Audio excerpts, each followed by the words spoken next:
made the exit from the semi-finals this year. So getting to the decision-making moment where the winner of the toss then chooses whether he's starting in goal or is starting by shooting. And Akram, as usual, will be the one who's looking at talking to his teammates about what to do, and they've already made a decision. Panam Gatwatch is happy with the decision, and so we'll take 5 penalties to decide the winner of this 3rd and 4th place playoff. A couple of players have missed the penalties at this tournament. Jonas Mkude of Tanzania, and there was Shomari Kapombe as well of Tanzania, and then Sylvester Ofiri of South Sudan. Eric Omondi of Kenya as well missed his. Panam Gatwatch's name will also feature in those who missed the penalties. You've also got Atahir El Tahir Babikir, the man who's got the highest number of goals, also missing his. And then Mazin Shams El Falah Ahmed of Sudan also missed his penalty. It's not one of the best places to have your name in, but it's a places where it all matters to keep the records for. So for the Sudan side, it will be Atif Khalid El Tayeb who is taking the first penalty.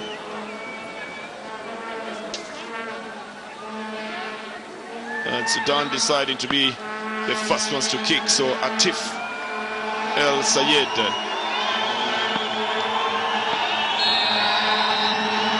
Against the Ethiopian goalkeeper, puts it in the net. Again, it's just that force, you know, the power you put behind the ball that has beaten Nekache Kidane. Doesn't look like a player who can bring in the power in it, but you see he pushes it just a little bit too far. Yes, the goalkeeper went the same direction, but again, as we talked before, the power behind the ball decides whether the ball goes in or it goes out.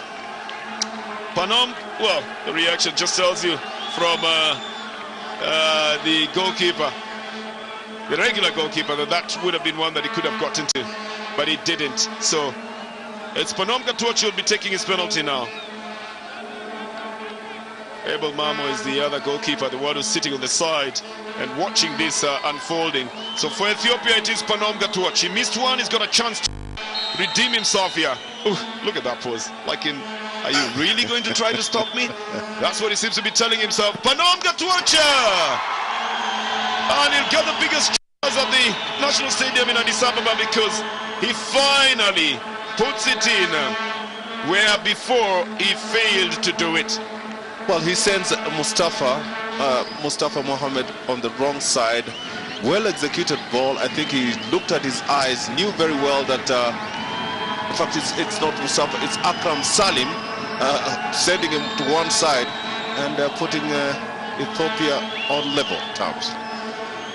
Now, interesting thing is Atahir El Tahir also missed his penalty in the qualifying round in the semi-finals here, and now needs a chance to also redeem himself. He was stopped before. He's the highest scorer at the tournament so far. Can he put it in this time round? But it's stopped again. And Abel Marmor is happy that Kidane has done that. 2 times stopped the top scorer here. And Atahir will not be a very happy man. Kidane going the right direction, sending the ball back away from the penalty area. And from the sharpest striker we've seen, Gilbert. This is really a celebration for Kidane and the other goalkeeper, Abel Mamu. Well, just answers your question. You asked me how the best players on the team miss penalties, and you've just gotten the answer. How do they miss it? Poor execution of their penalties. Simple. Well, Tujis, as I beg your pardon, Girma, Behailu Girma.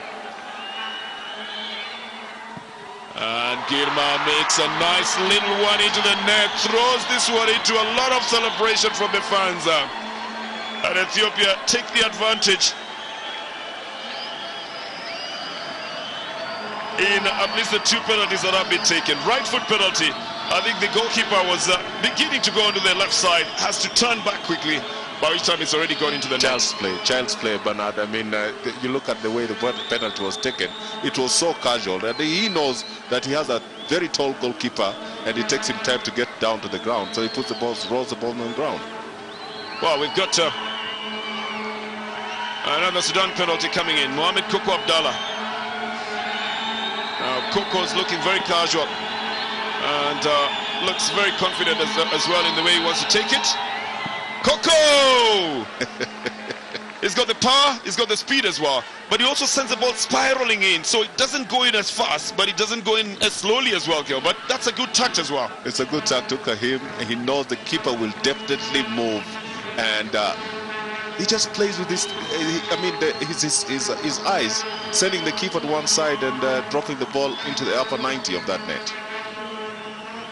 Well, Koko Abdallah definitely bringing the advantage, or rather just making sure that they're putting in their penalties. So 2, but you see Sudan were the first to take, so Ethiopia have got the advantage. If they put in this one, it will be 3 against 2, and if it goes on right up to the end, then Ethiopia still have an upper hand.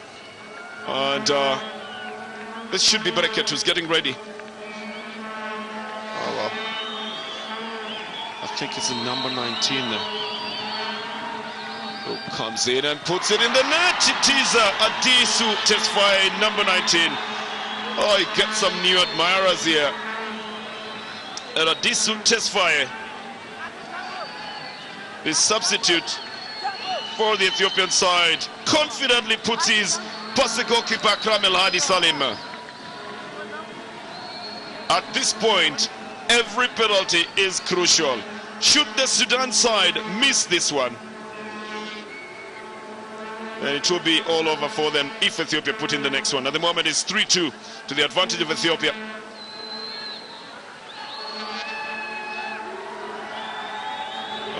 So Walaaldin Musa Yakuba, the one who has sent this game into penalty shootout by his goal, is again given the responsibility, sends the goalkeeper the wrong side and puts it in the net. Now this means that it will have to go right up to the 5th one, because the scoreline is at 3-3 with the Ethiopia having the advantage because they're going to have to play. Well, Yagub gets a yellow card. Was celebrating. He already put it in the net. He didn't need to remove his boots, did he? That's poor goalkeeping from Kidane. He's already gone, and the only simple thing that man on the screen could do, just place the ball where he has come from. He gets a yellow card for playing with his boot as well. Look at the referee just behind him. He was thanking his boot for having done the job for him, but you know he's not allowed to remove that boot there, so he gets a yellow card. Elias Mamo, who scored the goal for the Ethiopian side, is now coming to play to take his penalty.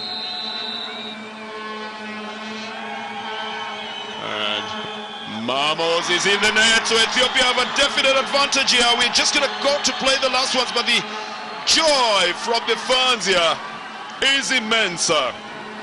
Mamo doesn't seem to have struggled to take that one, Gilbert. I must question the agility of that goalkeeper from the onset. All the 4, I think 3 out of the 4 have been sent in the same direction that he has dived in. But again, question the agility.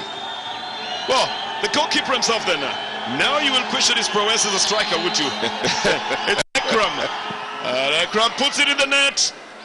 The determining penalty is the one we are waiting for now from the Ethiopian side. With it tied at 4-5, Ethiopia put in their penalty, and that will be it. But Akram certainly sending Kidane in the opposite direction and into the net.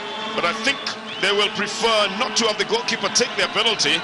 I think it is Barakat who is coming to take it for the Walia Antelopes. So the last penalty out of the 5. And Akram El Hadi, together with Barakat, have some of the biggest responsibilities in football with this last penalty. It could be a win for Ethiopia.